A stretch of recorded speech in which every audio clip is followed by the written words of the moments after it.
ሰላም እንዴት ናቸው? ዛሬ ቅዳሜ እንግዲህ ለሰዎች ቁርስ የምሰራበት ቀን ነው። ዛሬ ለነሱ የቱርክ እንቁላል ስሪልን ብለውኝ እሱን ሰራሁላቸው ማለት ነው። እዚህ ጋር እንግዲህ እርጎ አለ። ከዛ ደግሞ ሸበጥ በአማርኛ ምንድን ነው አላውቀውም። እና ሸበጥ ከትፌ ከዛ እንዳ ሽንኩርት ፈቅፍቄ ጨመርኩበት። ከዛ ጨውና ቆንዶ በርበሬ እንዲሁም በርበሬ ጨምሬ ቀላቅዬ ከጎን አስቀምጠዋለሁ ማለት ነው።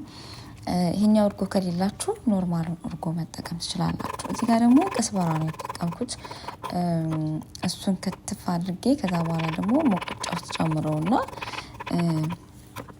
ምንድነው የሚባለው ጨው ጨምሬበት እንትን እለዋለሁ እወቅጠዋለሁ ማለት ነው። በደንብ አድርጌ ይሄ ሙሙት እስከሚል ድረስ ማለት ነው። ከዛ ዘይት አደርግበትና ቀላቅዬ እሱንም ከጎን አስቀምጠዋለሁ ማለት ነው።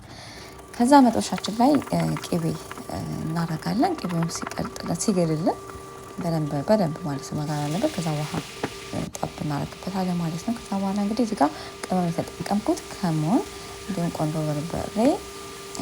በርበሬ እንዲሁም ደግሞ ይሄኛው የሚጠቀሱ ደረቁን ይሄ እንትን ያለው ማለት ነው። እሱን ኮረቱን ማለት ነው።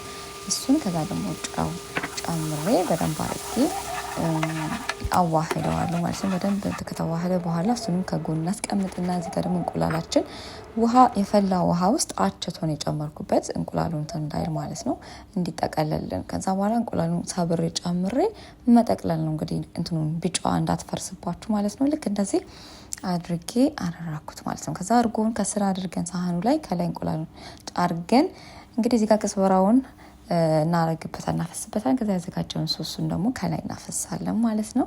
እጅግ በጣም ነው የሚጣፍጠው ጋይስ፣ በጣም ነው የሚጣፍጠው። ሞክሩት፣ በጣም ነው የሚጣፍጠው። በጣም ነው የወደዱት።